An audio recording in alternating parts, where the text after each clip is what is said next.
نحمده ونصلي على رسوله الكريم أما بعد فأعوذ بالله من الشيطان الرجيم بسم الله الرحمن الرحيم السلام علیکم ورحمۃ اللہ وبرکاتہ۔ 10 محرم الحرام، جسے یوم عاشورہ کہتے ہیں، اس کی اللہ کے نبی صلی اللہ علیہ وسلم نے بہت فضیلت بیان فرمائی ہے۔ اس کے روزوں کی بہت فضیلت ہے۔ اللہ کے نبی صلی اللہ علیہ وسلم نے فرمایا، تمام نمازوں میں فرض نماز کے بعد سب سے افضل اور بہترین نماز تہجد کی نماز ہے، اور فرض روزوں کے بعد سب سے افضل روزے محرم الحرام کے روزے ہیں۔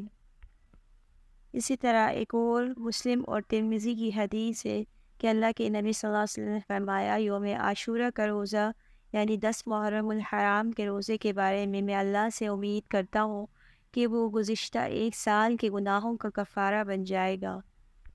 یوم عاشورہ کا روزہ اللہ کے نبی صلی اللہ علیہ وسلم مکہ مکرمہ میں رکھتے تھے۔ جب اللہ کے نبی صلی اللہ علیہ وسلم پر رمضان کے روزے فرض نہیں ہوئے تھے تو آپ صلی اللہ علیہ وسلم اور صحابہ کرام یوم عاشورہ کا روزہ رکھتے تھے۔ آپ صلی اللہ علیہ وسلم نے یہ روزے مکہ مکرمہ میں بھی رکھے اور مدینہ تشریف لے جانے کے بعد بھی رکھے۔ جب اللہ کے نبی صلی اللہ علیہ وسلم مدینہ تشریف لے گئے تو یہود کو دیکھا کہ وہ عاشورہ کو روزہ رکھتے تھے، تو اللہ کے نبی صلی اللہ علیہ وسلم نے یہ روزہ رکھنے کی وجہ ان سے دریافت فرمائی، تو یہود نے کہا، یہ وہ دن ہے جس دن موسیٰ علیہ السلام کو فرعون کے ظلم و ستم سے نجات ملی تھی۔ اس دن فرعون غرق ہوا تھا، تو حضرت موسیٰ علیہ السلام نے اللہ کے شکرانے میں یوم عاشورہ کا روزہ رکھا تھا، تو ہم موسیٰ علیہ السلام کی پیروی کرتے ہوئے اس دن کا روزہ رکھتے ہیں۔ پھر اللہ کے نبی صلی اللہ علیہ وسلم نے فرمایا، تو موسیٰ علیہ السلام کے زیادہ قریبی تو ہم ہیں۔